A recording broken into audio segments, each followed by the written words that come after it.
ముఖ్యంగా రాష్ట్రంలో వాలంటీర్ వ్యవస్థను పెట్టి ప్రజలకు మీకు పెన్షన్లు వీకేస్తాం, అమ్మఒడి వీకేస్తాం, రైతు భరోసా వీకేస్తామని చెప్పేసి మీ కడుపుల మీద కొడతామని చెప్పేసి బెదిరిస్తూ ఎలక్షన్లు చేయాలని చూస్తూ ఉన్నారు. ఆల్రెడీ ఎంపీ మున్సిపల్ ఎలక్షన్ అదేవిధంగా చేశారు, సర్పంచ్ ఎలక్షన్లు అదేవిధంగా చేశారు. ఇప్పుడు ఈ ఎలక్షన్ కూడా ఇదే పరిస్థితి ఏర్పాటు చేసి ఏకపక్షంగా ఎలక్షన్ చేసుకోవాలని చెప్పేసి ప్రయత్నం చేస్తూ ఉన్నారు.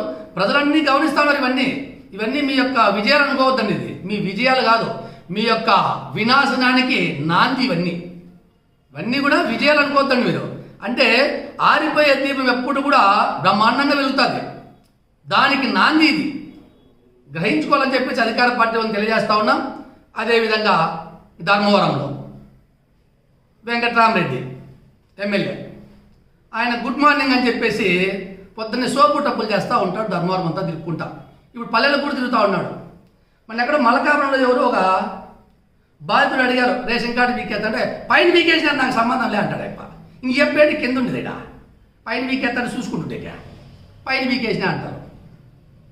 ఇది ధర్మవరం ప్రజలకు గుడ్ మార్నింగ్ కాదు, బ్యాడ్ మార్నింగ్. ఎక్కడ గుడ్ మార్నింగ్కి వస్తారో, ఎక్కడ మా ఆస్తుల్ని చూసిపోతారో, మాకు ఎక్కడ ఇబ్బందులు పెడతారో అని చెప్పేసి ధర్మవరం ప్రజలు భయభ్రాంతులై బతుకుతూ ఉన్నారు. ఇక్కడ ఈ గుడ్ మార్నింగ్ ఎప్పుడెత్తేస్తారో దేవుడా అని చెప్పేసి ధర్మవరం ప్రజలు దేవుణ్ణి వేడుకొని రోజు లేదు ఇక్కడ. ఈ విధంగా వాళ్ళ సోషల్ మీడియాలో ఏదో పెద్ద హీరోలు అనిపించుకోవాలని చెప్పేసి పొద్దున్నే ఎంతో క్రియేట్ చేసుకున్న సిస్టమ్ అంతా మార్నింగ్ లేస్తానే ఎక్కడంటే మీరు చూడండి 9 గంటల పైన కార్యక్రమాల్లో పాల్గొంటారా వాళ్ళు? పొద్దున్నే 5 గంటలకు లేచేది ధర్మవరం ప్రజలకు పెద్ద న్యూసెన్స్ అయిపోయింది. 9 గంటల నుంచి రెస్ట్. ఇంకా దైనందిక కార్యక్రమాలు చాలా ఉన్నాయి. ఇంకంతా ధర్మవరం ప్రజలకు అంతా తెలిసి చేస్తాను, ఇది ఏం చేస్తాను దైనందిక కార్యక్రమం 9 గంటల పైన ఏం చేస్తారని 9 గంటల దాకా. ఎందుకంటే ఆ టైంలో వీళ్ళకేం పని ఉండదు, పని పాట ఉండదు. 5:30కు లేయడము, 5 గంటలకు లేయడము, ధర్మవరంలో పోయి తిరగడము, ఊరి మీద పోయి తిరగడము. ఇది వీళ్ళు చేస్తున్న కార్యక్రమాలు. ఇవన్నీ ప్రజలకు గ్రహిస్తూ ఉన్నారు. మల్కాపురంలో ఒక అబ్బాయి నిలదీస్తే నేను సమాధానం చెప్పలేదు, పో నేను చెప్పలే, ఎవరు చెప్పుకుంటూ చెప్పుకోపో. ఇంకా అందుకోసం నువ్వు ఎందుకు సమాధానం చెప్పలేనప్పుడు నువ్వు గుడ్ మార్నింగ్ ఎందుకు పోతున్నావు? గుడ్ నైట్లు పెట్టుకో సరిపోయి కదా అనుకుంటే. ప్రజలకు సమాధానం చెప్పేవాడే ప్రజానాయకుడు.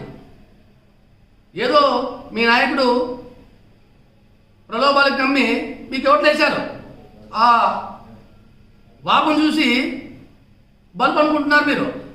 ఆ వాపంతా వెళ్ళిపోయే రోజు టైం దగ్గర పడింది. ఈ విజయాలే మీకు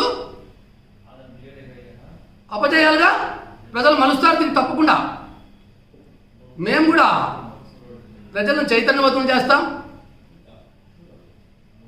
తెలిసి తెలియక మీరు తప్పు చేశారు అని వాళ్ళు కూడా గ్రహిస్తున్నారు. ప్రజలు కూడా భవిష్యత్తులో ఇలాంటి తప్పులు జరగకోకుండా ఈ యొక్క అధికార పార్టీని, ప్రతిపక్షాన్ని ఏ విధంగా బుద్ధి చెప్పాలో జనసేన పార్టీ, బీజేపీ పార్టీ ఒక ప్రణాళిక సిద్ధం చేసుకుంటా ఉంది.